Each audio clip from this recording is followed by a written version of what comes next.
और बड़ी खबर आ रही है, रविंद्र चौहान महाराष्ट्र बीजेपी के अध्यक्ष बने हैं। एन रामचंद्रन तेलंगाना बीजेपी के अध्यक्ष बने। राजीव बिंदल हिमाचल बीजेपी के अध्यक्ष बने हैं। पीवीएन माधव आंध्र प्रदेश बीजेपी के अध्यक्ष बने हैं। यानी जो 5 बीजेपी के प्रदेश अध्यक्ष हैं उनके नाम का ऐलान हो गया।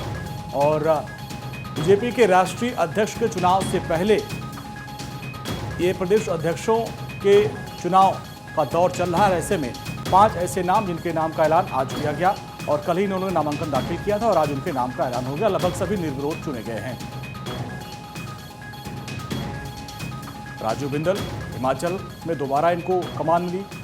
पीवीएन माधव आंध्र प्रदेश बीजेपी के अध्यक्ष बनाए गए हैं। इसके अलावा रविंद्र चौहान महाराष्ट्र बीजेपी के अध्यक्ष बने हैं, कद्दावर नेता हैं। एन रामचंद्र राव तेलंगाना बीजेपी के अध्यक्ष बने हैं और राजीव बिंदल हिमाचल बीजेपी के अध्यक्ष बने। दोबारा इनको कमान दी गई है। और जिस तरीके से तेलंगाना में एन रामचंद्र राव को जिम्मेदारी दी गई, उसी से नाराज हो गए थे वहाँ के कद्दावर विधायक। और हमारी पॉलिटिकल एडिटर अदिति नागर। अदिति, माना जा रहा है कि 19 जो प्रदेश अध्यक्ष हैं उनके नाम का लगभग आज ऐलान हो जाएगा। अब आगे यानी जो राष्ट्रीय अध्यक्ष की चुनाव प्रक्रिया वो अब आगे बढ़ चुकी है। बिल्कुल, 36 में से पहले 14 थे और 19 होने की प्रक्रिया जरूरी थी। 50+1 यानी ये पूरा संवैधानिक प्रक्रिया जो है ये पूरी हो चुकी है, जिसको लगभग तय कर लिया जाए। लेकिन अब महत्वपूर्ण बात ये है कि अब ये आखिरी पड़ाव है जब राष्ट्रीय अध्यक्ष की अनाउंसमेंट की बात आती है। देखिए, इसमें 8000 से ज़्यादा पहले बूथ का चुनाव हुए, फिर 1700 से ज़्यादा मंडल के चुनाव हुए, जिला के चुनाव हुए और अब ये जो चुनाव है वो प्रदेशों के भी चुनाव जो 19 राज्य हैं उसके लगभग हो चुके हैं।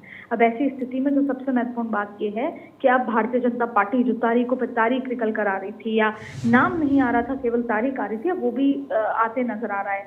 तो अगर हम तारीख का जिक्र करें तो कम से कम 20 जुलाई से पहले अभी माना जा रहा है कि पार्टी को नया राष्ट्रीय अध्यक्ष मिल जाएगा। अब देखिए, जिस तरीके से आज सुबह राजनाथ सिंह और अमित शाह की भी प्रधानमंत्री से बैठक हुई, वो बैठक भी बेहद महत्वपूर्ण थी। तीनों की बैठक चर्चा प्रधानमंत्री के आवास पर हुई। उसको लेकर भी यही माना जा रहा है कि कहीं ना कहीं वो बैठक जो है वो इसी मुद्दे को लेकर है और आरएसएस के साथ भी लगातार संपर्क चल रहा है।